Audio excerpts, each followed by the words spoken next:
하나님은 영이시니 예배하는 자가 영과 진리로 예배할지니라.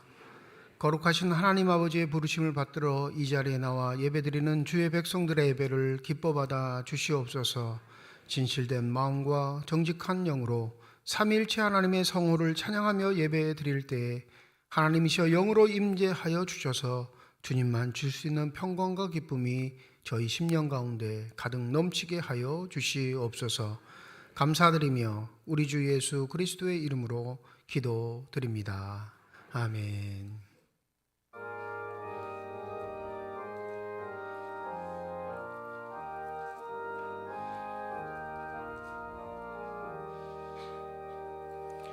멸류관 벗어서 주 앞에 드리세. 저 천사 기쁜 노래가 온 땅에 퍼지네. 내 혼악 깨어서 주 찬송하여라. 온 백성 죄를 속하신 만왕의 왕일세. 멸류관 벗어서 주 앞에 드리세. 그 손과 몸의 상처가 영광 중 빛나네. 하늘의 천사도 그 영광 보고서 고난의 신비 알고자 늘 흠모하도다. 멸류관 벗어서 주 앞에 드리세. 온 세상 전쟁 그치고 참 평화 오겠네. 주 보좌 앞에서 온 백성 엎드려 그 한량없는 영광을 늘 찬송하겠네.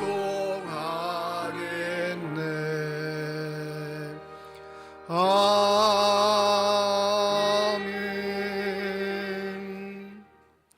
내가 전심으로 주께 감사하며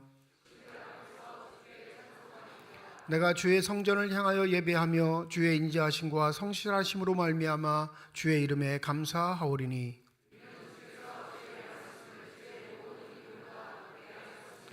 여호와여, 세상의 모든 왕들이 주께 감사할 것은 그들이 주의 입의 말씀을 들음이오며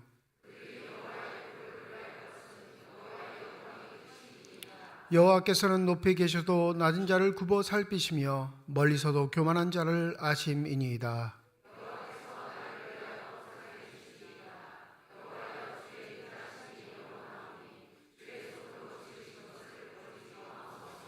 아멘. 지난 한 주간 동안의 삶을 되돌아보며 주님 앞에 참회의 기도를 드립니다.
만일 우리가 우리 죄를 자백하면 그는 미쁘시고 의로우사 우리 죄를 사하시며 우리를 모든 불의에서 깨끗하게 하실 것이라.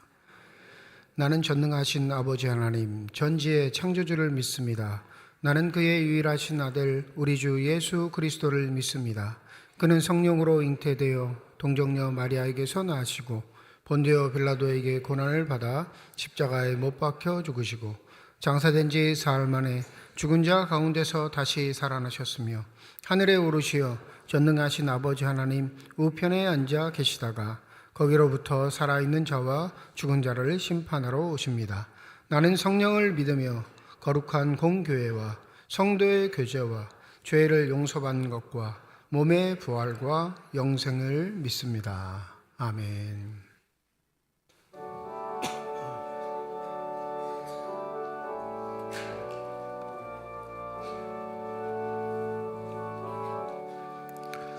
내 모든 시험 무거운 짐을 주 예수 앞에 아뢰이며 근심에 쌓인 날 돌아보사 내 근심 모두 맡으시네. 무거운 짐을 나 홀로 지고 견디다 못해 쓰러질 때 불쌍히 여겨 구원해 주리.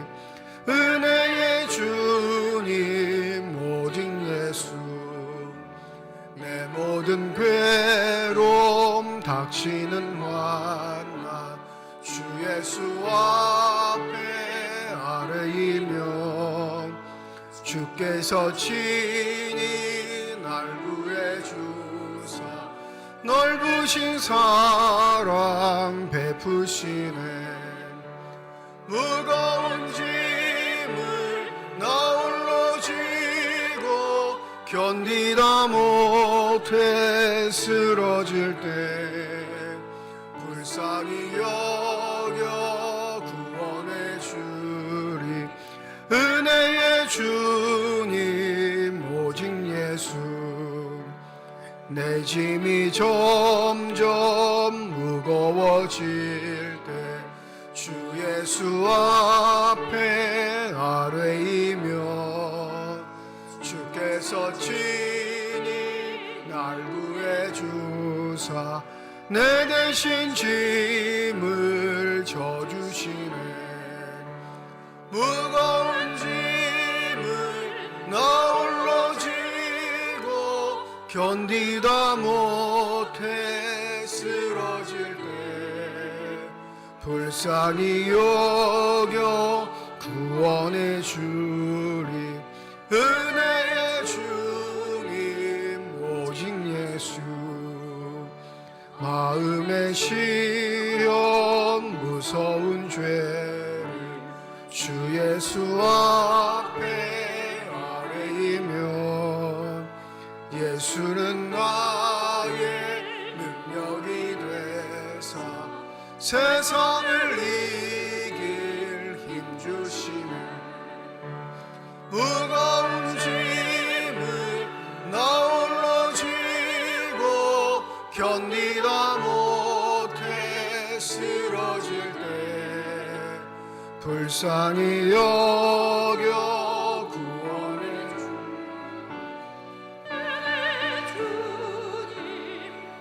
오직 예수.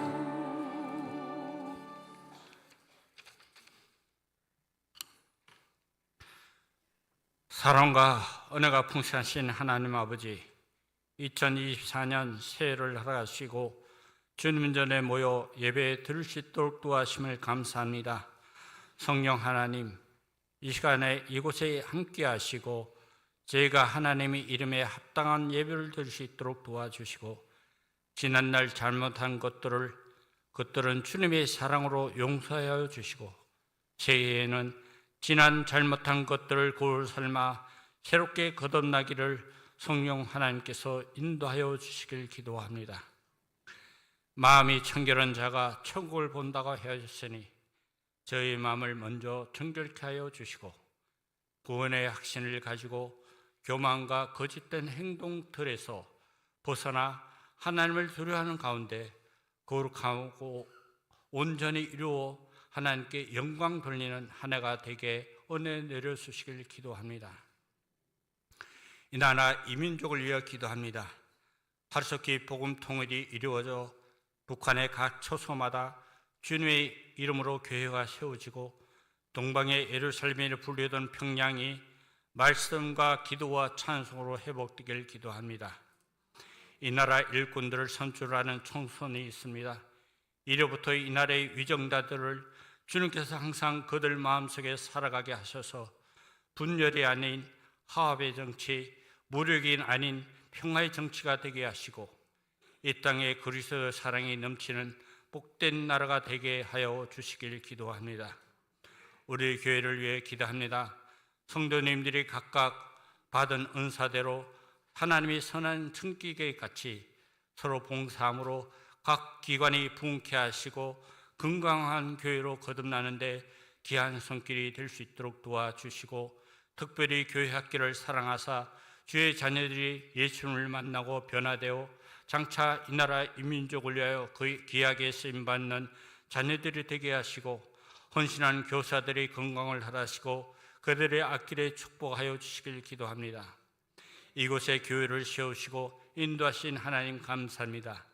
한 영혼을 천하보다 귀하게 여기라 말씀하였지만은 행동하지 못함을 용서하여 주시고 세상에 믿지 않는 많은 생명들을 위하여 복음이 우리 교회를 통하여 이웃에게 흘러가게 하시고 새 생명, 참 소망을 전하는 교회가 되게 하여 주시길 기도합니다. 영육 간의 고통과 환난을 고생하는 성도님들이 있습니다. 비록 환난을 인하여 잠시 걱정하지만 오히려 그게 크게 기뻐할 수 있도록 치료의 역사가 일어나게 하시고 제 믿음이 시련이 있지만 불러 연단하여도 없어질 것보다 더 귀한 칭찬과 영광과 존귀를 얻게 하여 주시길 기도합니다. 먼저 아버님을 보내어 상심한 유학들이 있습니다. 그들을 위로하여 주시옵시고 아버지를 보내는 그 마음 주님께 축복하여 주시옵소서. 세계 곳곳에서 주님의 말씀을 전하시는 선교사님들의 건강과 가정에 주님이 함께 하셔서 마음 놓고 선교할 수 있는 선교사님들이 되게 하여 주시길 기도합니다. 말씀을 듣는 시간입니다. 오늘도 주님의 말씀을 들고 서신 담임 목사님을 권능으로 붙잡아 주셔서 저희 안에 근심과 두려움이 떠나게 하시고 감사와 기쁨이 충만하게 하여 올 한 해 계획하신 목회 일정 위에도 동행하여 주셔서 계획된 모든 것들이 하나님 뜻대로 이루어지게 하시고 부목사님들의 가정과 자녀와 목회 위에도 위로와 평안을 내려주시길 기도합니다. 찬양으로 하나님께 영광 돌리는 지원 찬양의 찬양을 기뻐 받으시고 듣는 우리들에게는 은혜 넘치는 찬양이 되길 기도하며 예배를 위하는 봉사하는 손길을 축복하여 주시고 올해 한 해도 우리 교회를 사랑으로 인도하여 주시길 기도하며 주님께서 주실 은혜를 사모하는 예수 그리스도의 이름으로 기도드리옵나이다.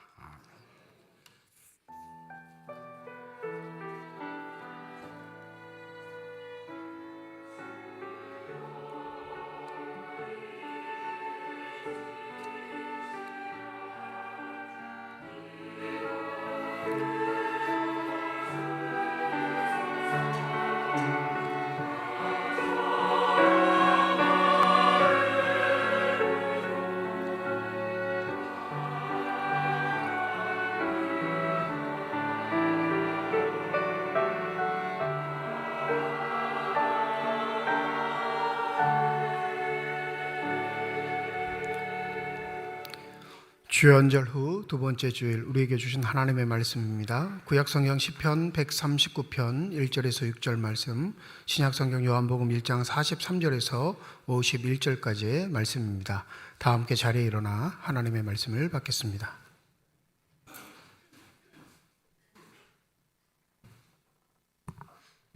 오늘 우리에게 주시는 하나님 말씀입니다. 여호와여, 주께서 나를 살펴보셨으므로 나를 아시나이다. 주께서 내가 앉고 일어서심을 아시고 멀리서도 나의 생각을 밝히 아시오며 나의 모든 길과 내가 눕는 것을 살펴보셨으므로 나의 모든 행위를 익히 아시오니 여호와여 내 혀의 말을 알지 못하시는 것이 하나도 없으시니이다. 주께서 나의 앞뒤를 둘러싸시고 내게 안수하셨나이다. 이 지식이 너무 기이하니 높아서 내가 능히 미치지 못하나이다.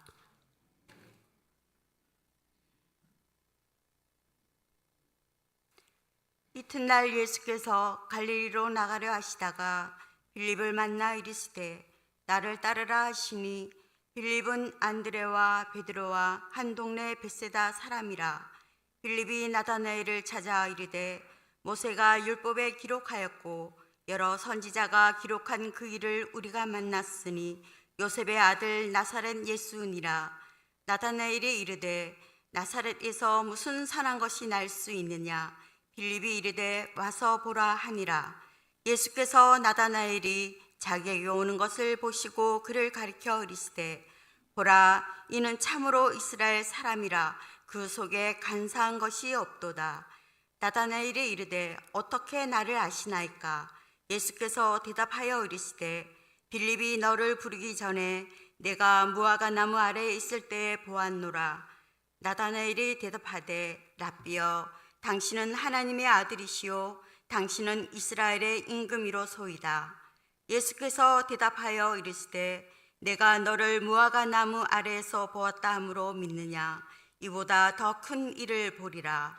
또 이르시되 진실로 진실로 너에게 이르노니 하늘이 열리고 하나님의 사자들이 인자 위에 오르락 내리락 하는 것을 보리라 하시니라. 하나님께서 이 말씀을 통하여 우리에게 은혜 주시기를 원합니다. 아멘.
아멘. 기도하겠습니다. 이 시간 우리들의 눈을 열어주시사 주님의 모습 바라보게 하여 주시옵시고 우리의 귀를 열어주셔서 주 음성 듣게 하여 주시옵소서. 닫혀진 우리의 심령의 문이 성령의 은혜 가운데 활짝 열려지게 하여 주셔서 하나님 아버지 마음속에 품고 계시는 기쁨과 평안과 만족이 넘치는 복된 시간이 되게 하여 주시옵소서. 감사드리며 우리 주 예수 그리스도의 이름으로 기도드립니다. 아멘. 1월 첫 주 새 특별 새벽 기도회가 진행되었습니다.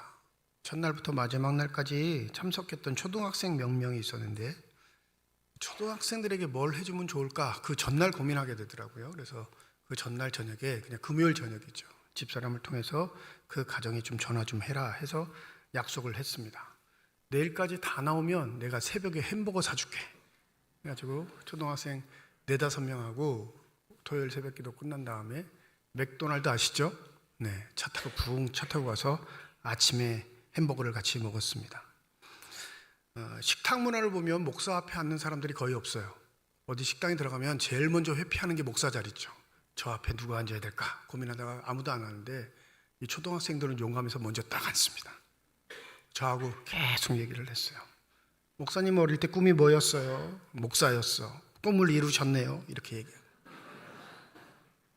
목사님은 별명이 뭐예요? 초등학생 정도 수준의 질문이긴 한데 그 대답은 하기 싫었습니다. 좀.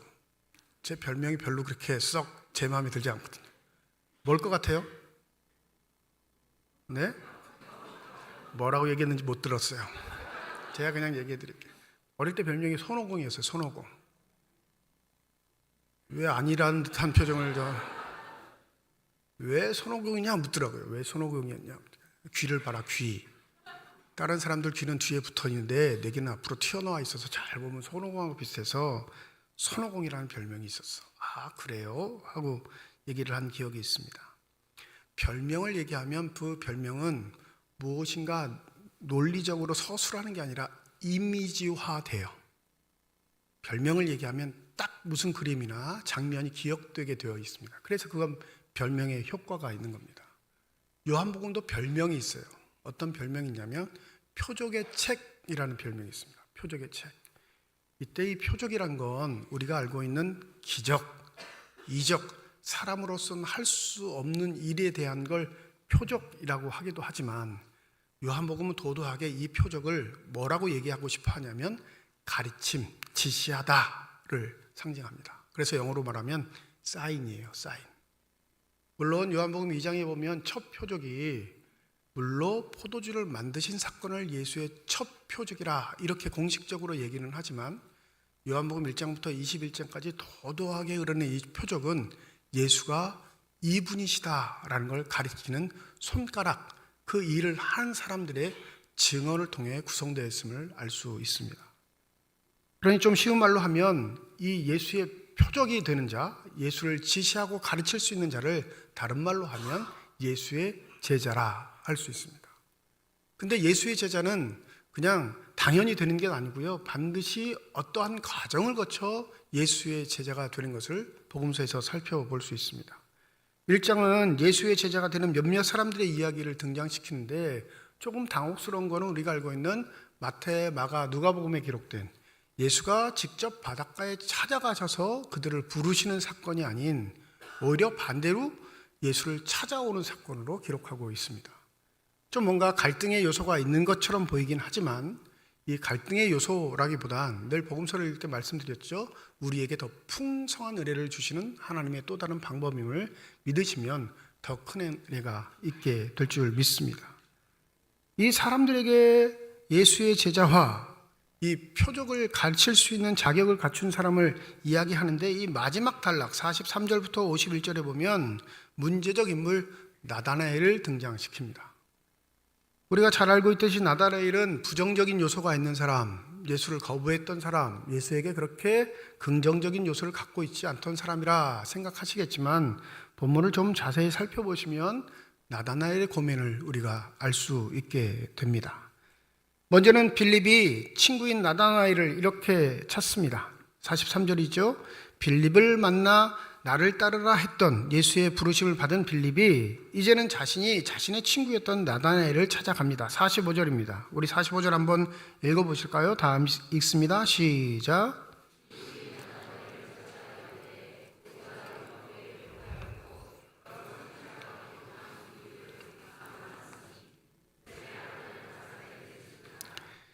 이 예수님의 제자들을 생각할 때 우리가 흔히 상상하고 또 많이 들어봤던 것 중에 무식하고 못 배웠고 가난했다라는 이 통념이 때로는 잘못됐구나 생각하는 구절들이 등장하는데 이 본문 중에 이 단락도 그렇습니다. 우리가 말하고 있는 구약 성경을 꿰뚫고 있는 사람들, 이미 그 율법의 핵심, 선지서의 핵심을 이미 다 알고 있는 자들. 그러니까 보통 수준이 떨어지는 게 아니라요, 우리보다 수준이 한참 높은 거예요. 이 빌립이 자신의 친구 나다나엘에게 예수를 소개할 때 어떻게 소개해요? 야, 내가 만났어. 어떤 분을. 그분하고 얘기해 보니까 야, 맞더라. 이런 식으로 사변적 이야기 하지 않습니다. 자신의 경험 얘기하지 않아요. 자신이 가지고 있는 가치의 판단으로 그 예수를 소개하지 않고 성경적으로 예수를 소개합니다. 내가 나와 함께 평상시에 읽고 묵상했던 그 말씀, 율법부터 선지서에 이르기까지 우리에게 보내주시겠다고 약속하신 그분을 내가 만났어. 성경적이에요? 성경적 아니에요? 우리 전도할 때 성경적으로 전도하는 경우 별로 없어요. 다 자신의 경험을 얘기합니다. 야, 내가 예수 믿었더니 병이 났어. 자기 경험일 뿐이에요. 내가 예수 열심히 믿었더니 우리 애들 좋은 대학 갔어. 예수 믿어서 좋은 대학 갔을까요? 공부를 열심히 해서 좋은 대학 갔을까요? 전도하는 건 좋은데 그 전도하는 방법들이 다 자기의 주관이야. 자기의 경험입니다. 근데 그게 되게 효과적인 것 같지만 그렇지 않아요. 근데 빌립은 예수를 소개할 때 다른 얘기하지 않고 무슨 소개를 하냐면 구약 성경에 기록되어 있던 그분, 우리가 고대하고 고대했던 그 말씀에 약속된 그분을 내가 만나는데 들어봐, 그분 나사렛 예수야. 본인들이 학수고대했던 말씀에 기록된 그분을 현실 세계에서 만났는데 현실 세계에서 만난 예수가 한 가지 걸림돌이 있습니다. 무슨 걸림돌이 있을까요? 네, 나사렛 출신이라는데 걸림돌이 생긴 거예요. 다른 건 다 괜찮은데 나사렛이라는 이 지명이 말하고 있는 빌립에게도 의구심을 갖게 하지만 듣고 있는 나다나에게는 예수를 만나지 않아도 되겠다 하고 결심하게 되는 요인이 되어버립니다. 오늘 46절 우리 함께 읽어볼까요? 46절입니다. 시작.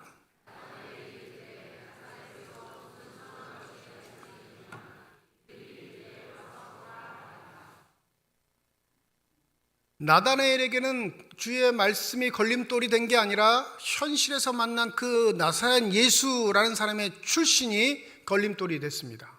야, 너도 알잖아. 나하고 성경 읽었잖아. 공부했잖아. 그리고 그 성경대로 살기를 우리가 몸부림쳐서 지금 여기까지 왔는데 구약에 메시아가 나사렛 출신이란 이야기는 없어. 가짜야, 그거 가짜. 여러분, 나다나엘은 자기 신념으로, 자기 주관으로, 자기의 가치로 예수를 평가하고 있는 게 아니라 자신이 매일매일 반복해서 묵상하고 읽어왔던 하나님의 말씀을 기준으로 판단해 보니 예수는 메시아예요? 메시아가 아니에요? 아니에요. 보세요. 빌립이 나다나엘을 너무너무 지극히 사랑하고 아끼는 친구였다면 이 친구의 마음을 회유하기 위해 나사렛이라는 말을 뺐을 수 있을 겁니다. 이 얘기하면 이 친구엔 걸림돌이 될 거야. 그냥 예수를 만났다 하자. 그래도 충분할 텐데 빌립은 그렇지 않습니다. 곧대로를 얘기해요. 우리의 신앙생활의 시작이 평탄할 것이다 생각하는, 예수를 믿기만 하면 꽃길을 걸을 수 있을 것이다 착각하는 우리에게 하나님은 곧대로 다가오십니다. 반드시 걸림돌이 있어요, 여러분. 내가 의로워서, 내가 착해서, 내가 잘나서, 내가 용감해서, 내가 좀 다른 사람보다 그럴만해서 하나님이 날 찾아오시는 거 아닙니다. 여러분 착각하시면 안 돼요. 우리 이 자리에 수백 명 모였는데 이 모인 인원을 다 합쳐서 믿음의 분량을 나다나엘하고 딱 비교하면 저울이 어디로 기울까요? 우리에게 기울까요? 나다나엘에게 기울까요? 지금 답을 알려드리잖아요. 어디로 기울어요? 나다나엘로 기울어요, 여러분. 이 혼잡하고 혼란한 시대에 믿음은 그냥 악세사리처럼 여기는 시대에도 나다나엘은 말씀이 자기네 삶의 주관이 된 자였습니다. 자기의 생각, 판단 있는데, 의견 있는데 그 말씀이 지시하고 가리키는 방향이 아닌 다른 곳은 쳐다보지도 않았던 자입니다. 그러니까 예수께서 칭찬하시잖아요. 나다나엘이 뭐 어떻게 끌려왔는지, 설득을 당했는지 모르겠지만 예수를 찾아올 때 예수께서 뭐라고 하세요? 나다나엘을 보자마자 이는 참 이스라엘 사람이라. 그 속에 간사함이 없도다. 인정하신 거예요. 복이 드문 믿음의 사람이라는 것. 복이 드문 유대인 중에 유대인이란 걸 예수께서도 인정하신 겁니다. 그런데 다른 것도 아니고 말씀을 통해 익혀왔던, 말씀을 통해 배워왔던, 말씀을 통해 고대했던 메시아가 아닌 다른 사람이라는 게 그의 발목을 붙잡습니다. 현실에선 예수는 베들레헴에서 태어난 예수가 아니라 나사렛에서 자란 예수라고 사람들이 통칭했기 때문에 그렇죠. 요한이 이거 모를 리가 없어요. 그냥 나사렛이라는 단어를 싹 지워버리면 돼요. 그러면 아무 문제 없이 이야기가 매끄럽게 흘러갈 텐데 요한이 굳이 예수를 나사렛 예수라고 소개하는 것, 여러분 기억하세요. 여러분이 가진 성경적 지식에도 한계가 있습니다. 여러분 스스로가 꿰고 있는 그 진리의 말씀에도 반드시 한계가 있습니다. 내가 깨달은 것 같고, 내가 이해한 것 같고, 내가 다 해석해서 나 스스로 이를 설득할 수 있는 말씀인 것처럼 여기지만 거기에 하나님의 은혜가 빠져선 그건 결코 하나님의 말씀으로, 능력으로 나타나지 않습니다를 내포하고 있는 거예요. 나다나엘의 걸림돌, 이 나사렛이라는 단어 어떻게 이겨냈을까요? 바로 47절이죠. 우리 47절 한번 읽어보시죠. 47절입니다. 시작.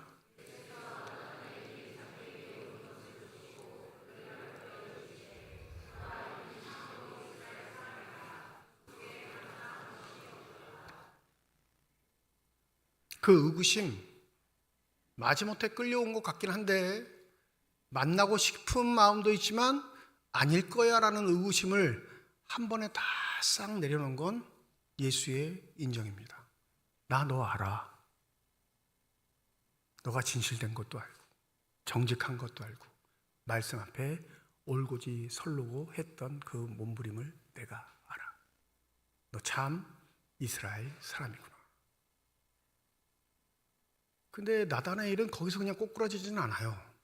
이 정도 예수께서 말씀하셨으면 보통 사람 다 꼬꾸라질 텐데 나다나엘 이렇게 말하죠. 48절입니다. 어떻게 나를 아시나이까?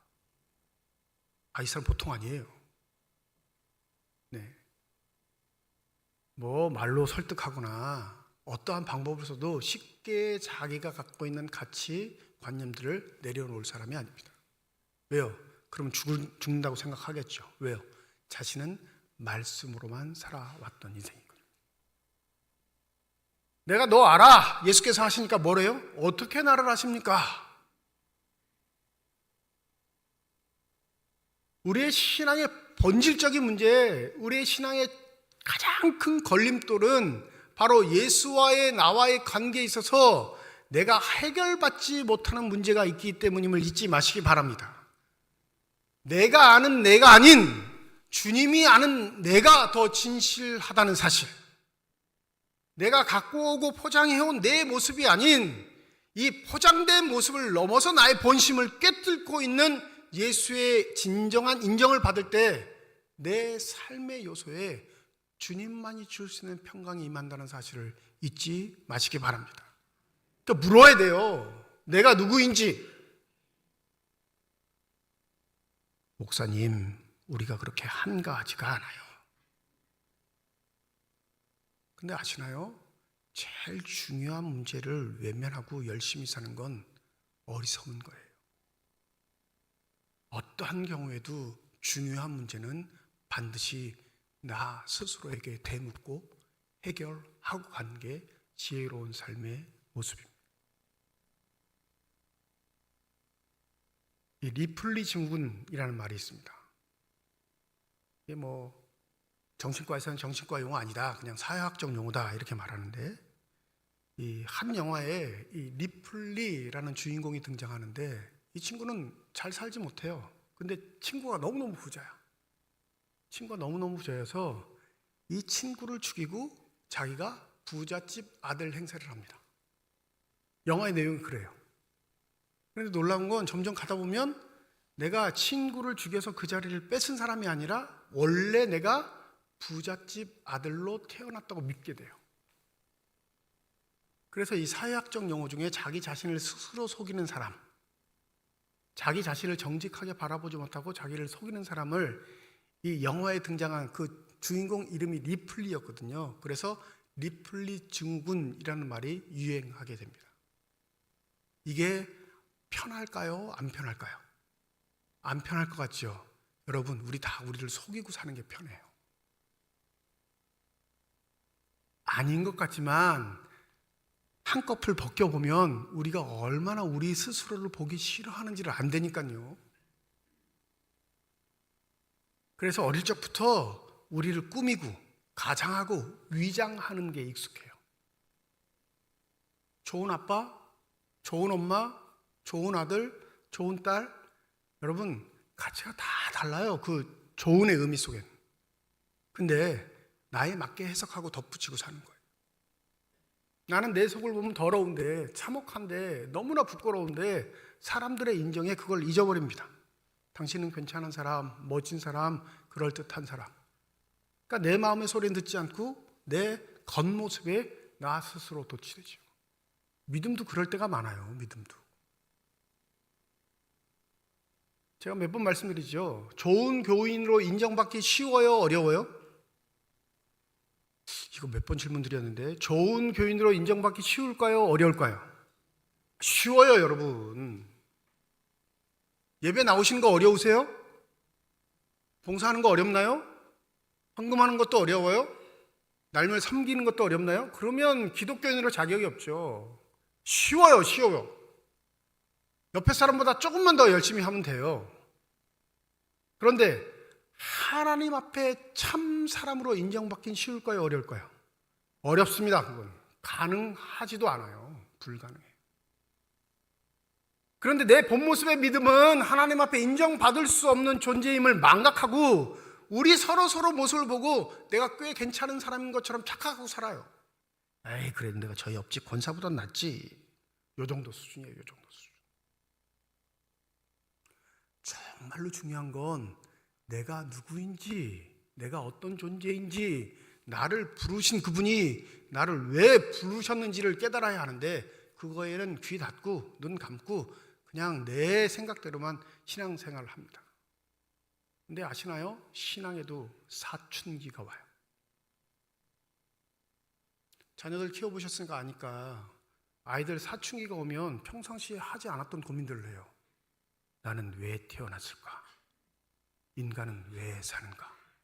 무엇이 의미가 있는가? 한 번도 생각 안 하고 살았거든. 근데 그런 생각이 불현듯 딱 들면 우리는 그 시기를 사춘기라고 합니다.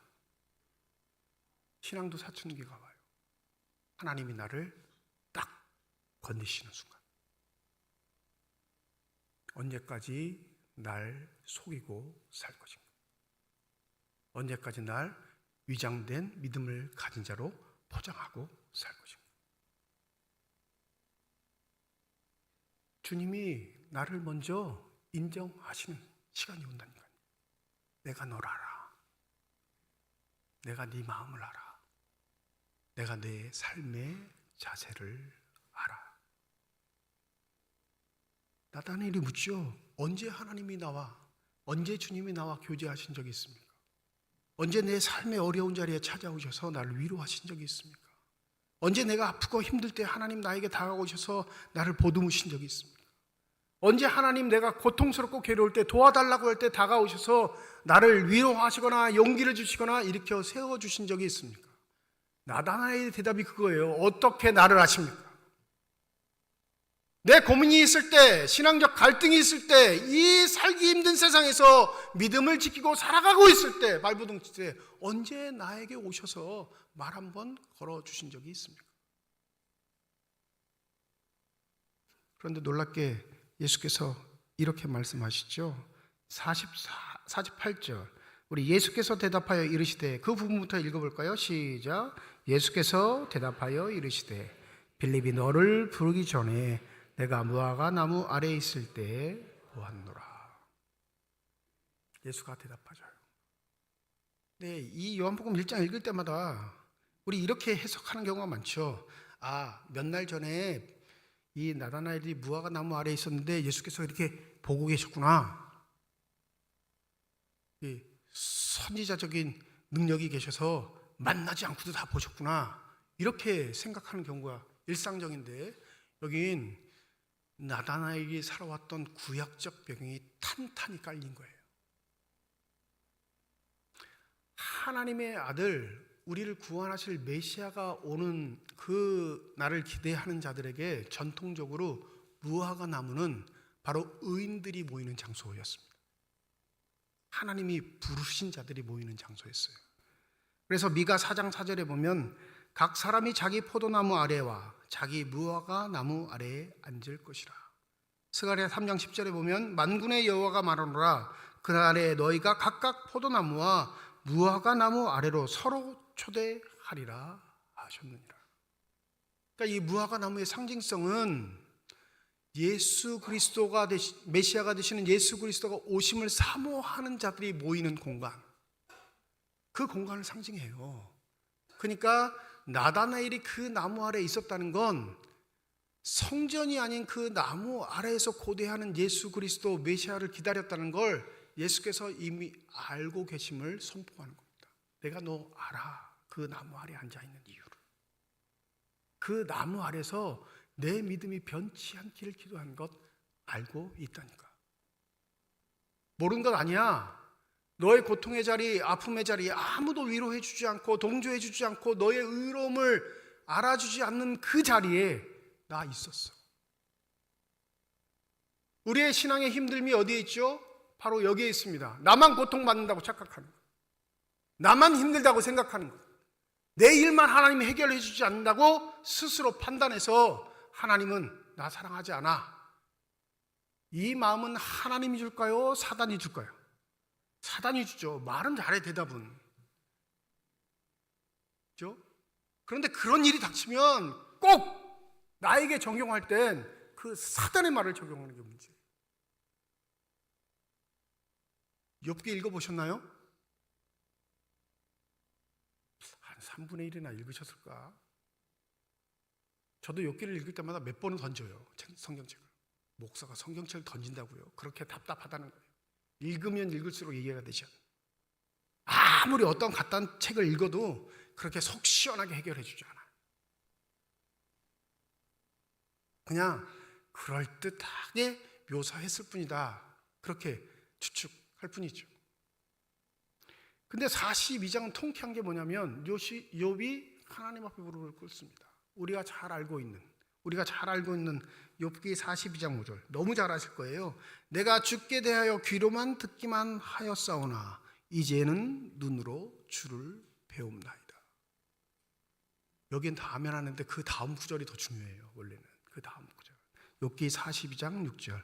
그러므로 저는 제 주장을 거두어 드리고 티끌과 잿더미 위에 앉아서 주님 앞에 회개합니다. 나는 의로운 줄 알았는데, 나는 하나님 앞에 진실되게 살았다고 각오하고 아무에게도 꺼리낌 없이 외쳤는데 주님 되돌아보니 나는 죄인이었습니다. 이 귀로만 듣던 하나님을 눈으로 본다는 건 여러분, 실제한 하나님을 눈으로 본다는 고백이 아니에요. 죄인이 하나님을 눈으로 보면 어떻게 되죠? 죽어요. 그 의미가 함의되어 있는 거예요. 내가 눈으로 주를 보는데 죽지 않는 존재로 인정받은 건 전폭적으로 누구의 은혜? 하나님의 은혜입니다. 그러니 내가 의롭다고 믿었던 것, 내가 진리 가운데 거하고 산다고 생각했던 모든 것들을 다 내려놓고 죄인으로서 합당하게 주의 용서만 간구합니다. 여러분, 친구들하고 말 가지고 투닥투닥 싸운 게 40장이야. 1장부터 40장까지 그 싸움만 해. 한 번도 진 적이 없어요. 철두철미한 논리를 갖고 철두철미하게 실행해서 살아왔던 욥이 하나님 앞에 딱 무릎 꿇고 뭐래요? 내가 틀렸습니다. 나보다 하나님이 나를 더 잘 아십니다. 여러분, 우리 흔히 시험에 들고 사람과의 관계에 시험에 들면 야, 사람한테 인정받으려 하지 마. 하나님이 널 인정하시면 돼. 이 말에 위로가 되시던가요? 안 되시던가요? 안 돼요, 위로. 우리 인자가 사람에게 인정받는 거 더 좋아하거든요. 아무리 하나님 앞에 올곧게 살아도 그 하나님, 보이지 않는 하나님 앞에 위로받기보다 보이는 사람들에게 믿음의 칭찬을 듣는 걸 더 즐기는 게 우리라니까요. 하나님은 고통당할 때, 어려움 당할 때, 아픔 당할 때 그 자리에 없던 분이 아닙니다. 이미 계셨고 그 고통에 함께 하셨고 그 자리에 우리를 동행하고 계시는 우리의 아버지가 되신다는 사실을. 근데 우리가 보기 싫어하는 거예요. 나만 괴로운 것 같고, 나만 슬픈 것 같고, 나만 힘든 것 같고. 내가 누구인 줄 알아야죠. 주님께서 나를 보는 시선이 더 정확하다는 걸 믿으신다면, 그걸 용납하시고 받아들이신다면 이제 주님을 가리킬 수 있는 표적이 될 수 있습니다. 주님의 제자는 주님이 나를 보듯이 나를 볼 줄 아는 믿음의 힘을 가진 사람들입니다. 여러분, 우리의 마음, 우리의 삶의 자리를 꿰뚫고 들어오셔서 내가 너를 안다 하는 주님의 음성에 아멘 하시는 저와 여러분이 되시기를 소원합니다. 그 시작이 바로 예수의 제자의 첫걸음이며 그의 삶이 다하는 시간까지 예수가 나의 도움이시고 나의 구주시라는 고백이 넘치게 된다는 사실 잊지 마시고 그 말씀의 은혜대로 살아갈 수 있는 저와 여러분이 되시기를 주님의 이름으로 축원드립니다. 기도하겠습니다.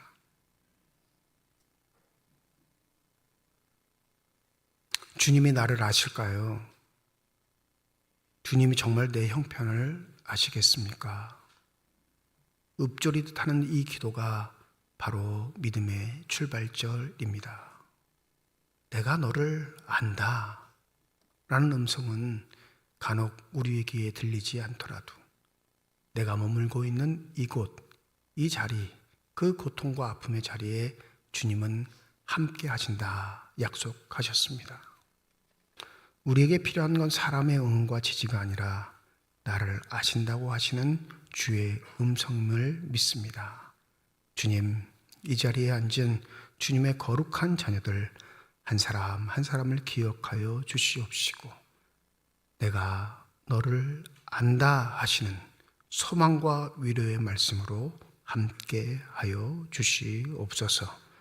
감사드리며 우리 주 예수 그리스도의 이름으로 기도드립니다. 아멘.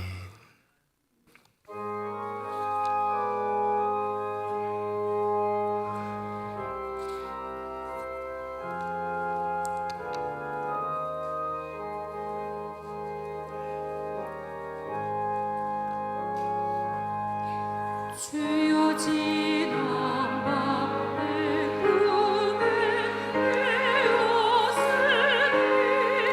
그 꿈 이루어 주옵소서.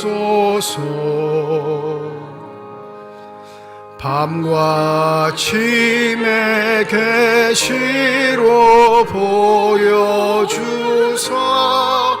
항상 은혜를 주옵소서. 나의 놀라운 꿈 정녕 남이 있기는 장차 큰 은혜 받을 편이 나의 놀라운 꿈 정녕 이루어져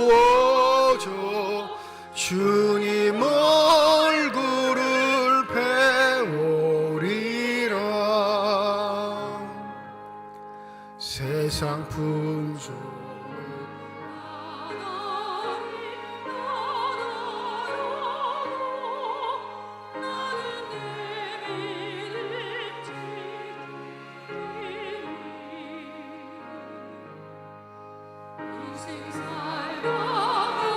죽음이 꿈 같으나 오직 내 꿈은 참되리라.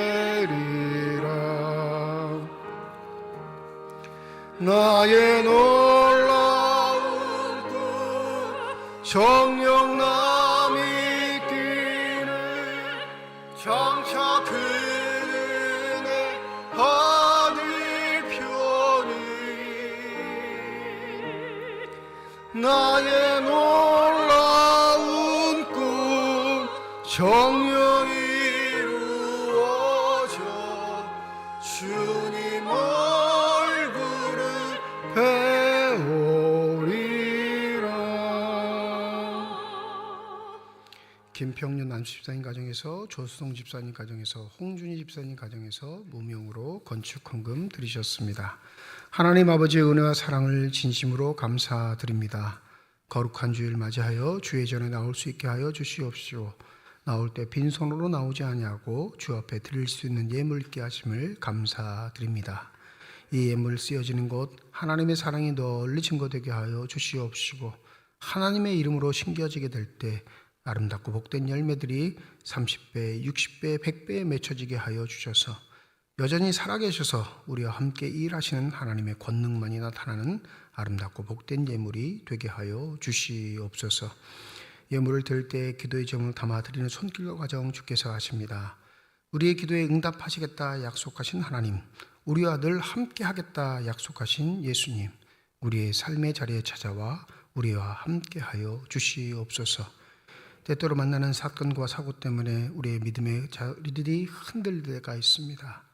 우리들이 가지고 있는 믿음이 아무렇지도 않은 것처럼, 전혀 없는 것처럼 우리를 괴롭게 할 때도 있습니다.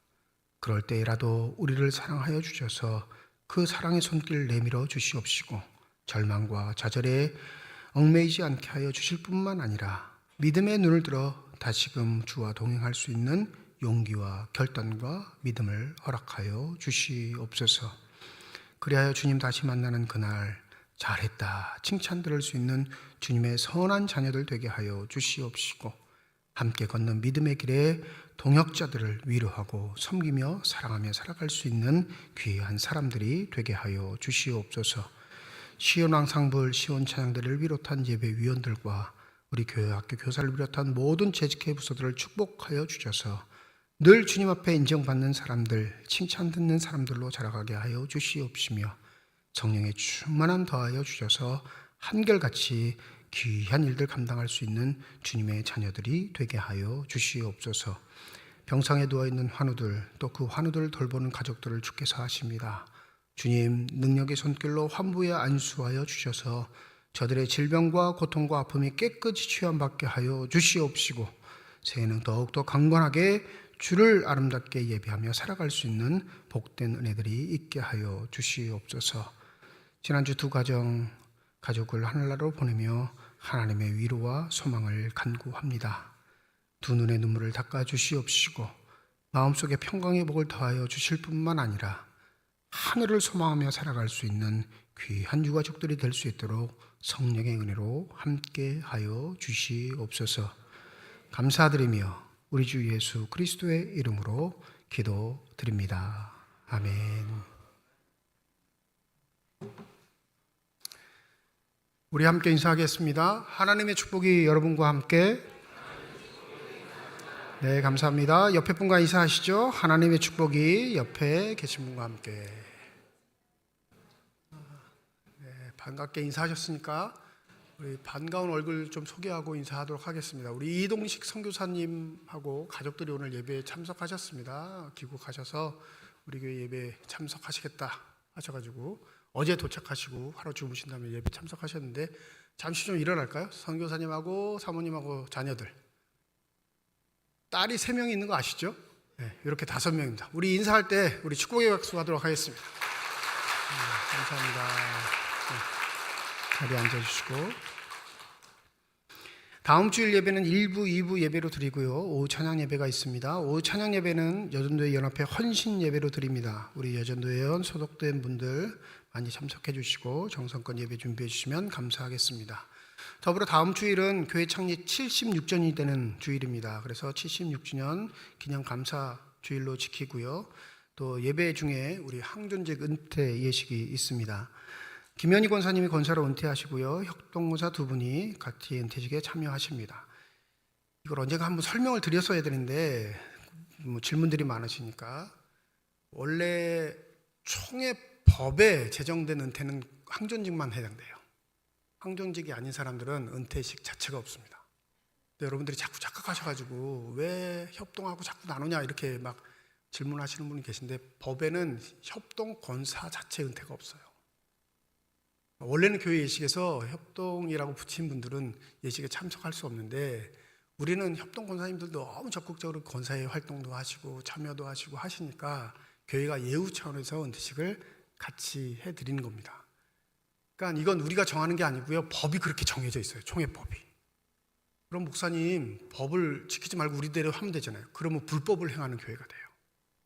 그죠? 주님의 교회가 세운 법을 어기면 안 될 거 아니에요. 그래서 예우상 우리가 당해서, 그러면 협동 권사님들도 다른 교회에서 받기는 하셨지만 우리 교회에서 봉사하시고 섬기셨으니까, 그래서 그분들은 은퇴패를 드리는 게 아니라 감사패를 드립니다.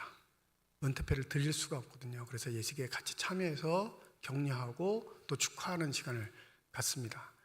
이해하셨죠? 교회가 차별하거나 이런 건 아니에요.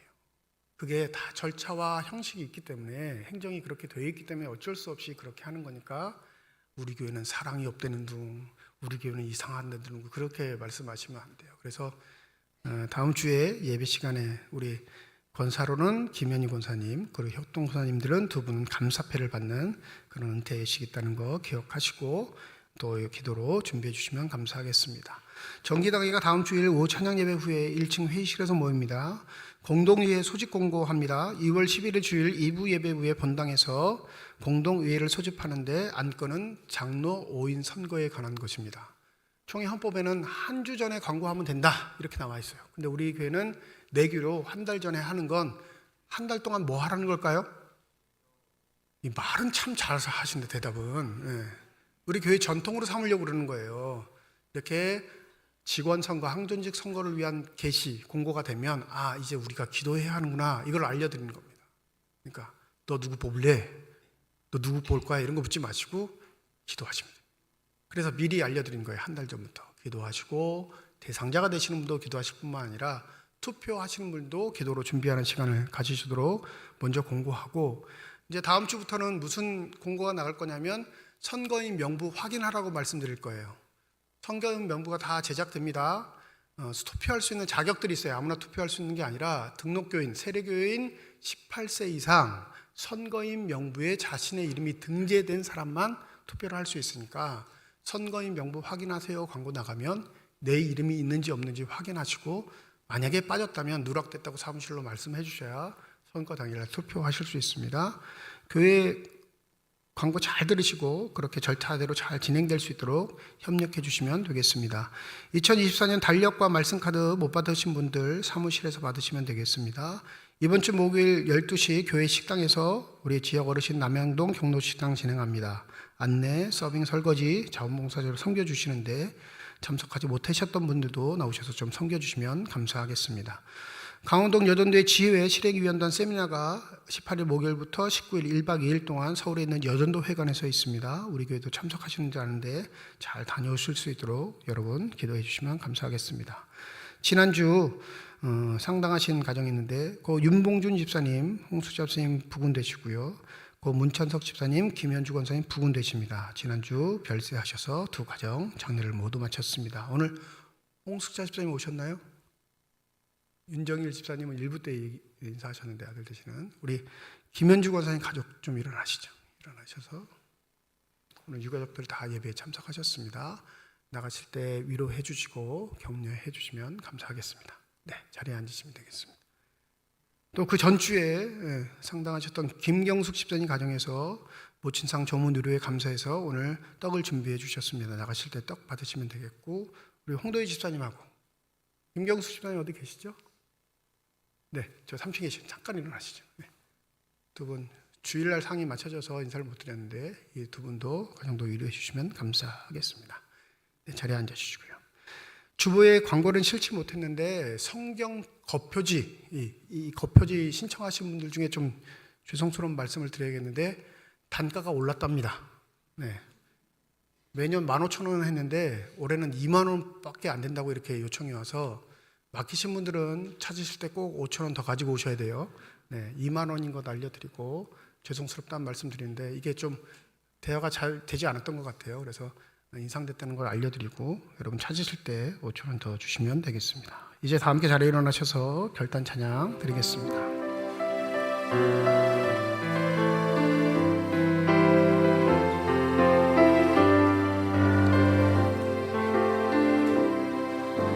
주님 다시 오실 때까지 나는 이 길을 가리라.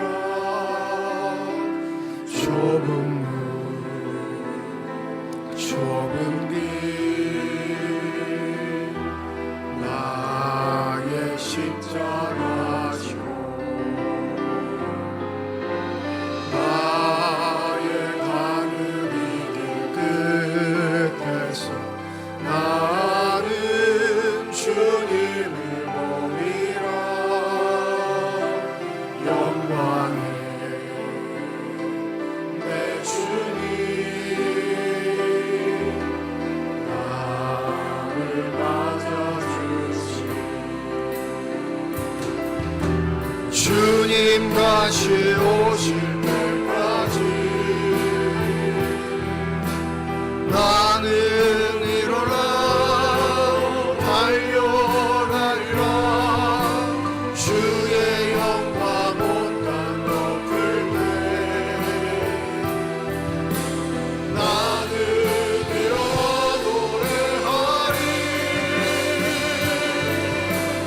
내 사모하는 주님 온 세상 구주시라. 내 사모하는 주님 영광의 왕이시여. 내 사모 온 세상 구주시라. 내 사모하는 주님 영광의 왕이시여.